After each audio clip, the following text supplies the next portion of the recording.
పోలవరం బహుళార్థ సాధక ప్రాజెక్టు ఆంధ్రప్రదేశ్కు జీవనాది అని, ఇది ప్రకృతి ప్రసాదించిన వరమని రాజ్యసభ మాజీ సభ్యులు కాంగ్రెస్ పార్టీ ముఖ్య ప్రతినిధి తులసిరెడ్డి తెలిపారు. వేంపల్లిలో జరిగిన సమావేశంలో తులసిరెడ్డి పోలవరం ప్రాజెక్టు 150 అడుగుల ఎత్తులో పూర్తి చేయాలని కేంద్రము మరియు రాష్ట్ర ప్రభుత్వాలకు విజ్ఞప్తి చేస్తున్నదని పేర్కొన్నారు. పోలవరం బహుళార్థ సాధక ప్రాజెక్టు ఇది ఆంధ్రప్రదేశ్కు ఒక జీవనాడి. ఆంధ్రప్రదేశ్కు ప్రకృతి ప్రసాదించిన వరం. ఈ ప్రాజెక్టు కాంగ్రెస్ పార్టీ మానసపుత్రిక. 1980లోనే ఆనాటి కాంగ్రెస్ ముఖ్యమంత్రి టంగుటూరి అంజయ్య గారు దీనికి శంకుస్థాపన చేశారు. 150 అడుగుల ఎత్తున నిర్మించే విధంగా.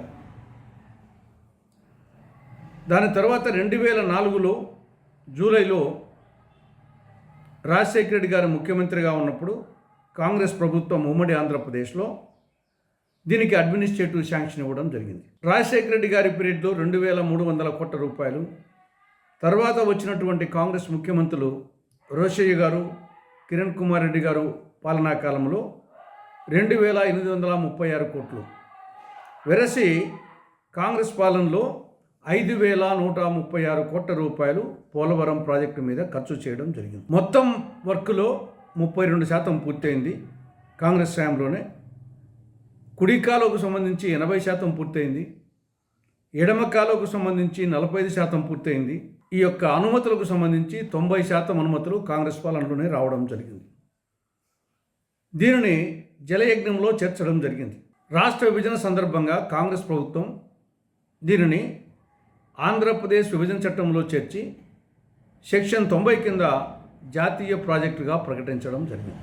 ఈ ప్రాజెక్టు పూర్తి అయితే దీని కింద అనేక ప్రయోజనాలు ఉన్నాయి.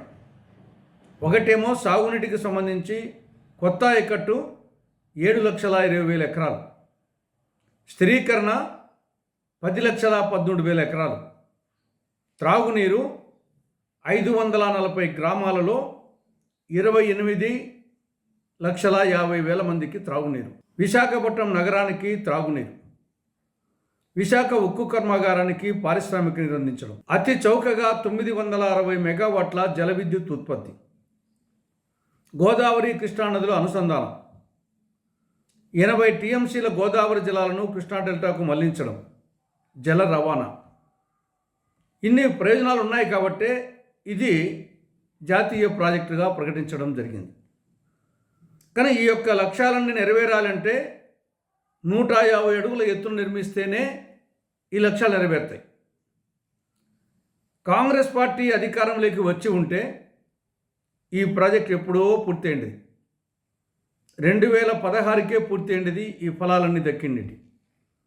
కానీ దురదృష్టవశాత్తు రాష్ట్ర విభజన తర్వాత దీన్ని జాతీయ ప్రాజెక్టుగా ప్రకటించిన తర్వాత అటు కేంద్రంలో ఇటు రాష్ట్రంలో కాంగ్రెస్ పార్టీ అధికారంలోకి రాని కారణంగా ఈ ప్రాజెక్టు నత్తనడక సాగుతూ ఉంది. బీజేపీ మోసగారితనం, రాష్ట్రంలో ప్రాంతీయ పార్టీల చేతగారితనం వలన ఇది నత్తనడక సాగుతూ ఉంది. నిన్న ముఖ్యమంత్రి చంద్రబాబు నాయుడు గారు పోలవరం విజిట్ చేసి కొన్ని ప్రకటనలు చేశారు. ఏమని? 2017 మార్చి 31 నాటికి దీనిని పూర్తి చేసి జాతికి అంకితం చేస్తారట. కానీ ఎత్తు 130 అడుగులట. సిడబ్ల్యూసి అనుమతి ఇచ్చింది